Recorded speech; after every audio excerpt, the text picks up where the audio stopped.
Loss অ্যাঞ্জেলসের peacock থিয়েটারে শনিবার সাবেক প্রেসিডেন্ট বারাক ওবামা ও শীর্ষ হলিউড সেলিব্রিটিদের সঙ্গে এক জমকালো তহবিল সংগ্রহ অনুষ্ঠানে আমেরিকান সুপ্রিম কোর্টের কার্যক্রমের মধ্যে সমন্বয়ের অভাব আছে উল্লেখ করে নিন্দা জানান প্রেসিডেন্ট জো বাইডেন।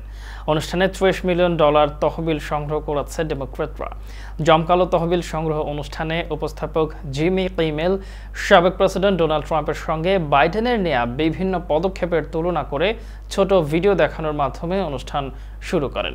অতিথিদের মধ্যে উপস্থিত ছিলেন হলিউড সেলিব্রিটি জর্জ ক্লুনি ও জুলিয়া রবার্টস।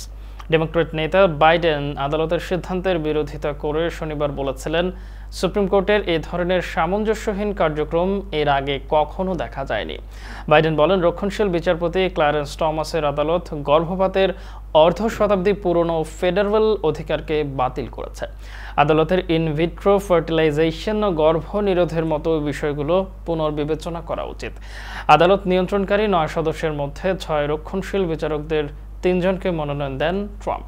বাইডেনের প্রচারণা শিবিরের এক মুখপাত্র বলেন, প্রেসিডেন্ট বাইডেনের লস অ্যাঞ্জেলসের তহবিল সংগ্রহে $28 মিলিয়ন সংগ্রহ করা হয়েছে এবং আরও সংগ্রহ হচ্ছে।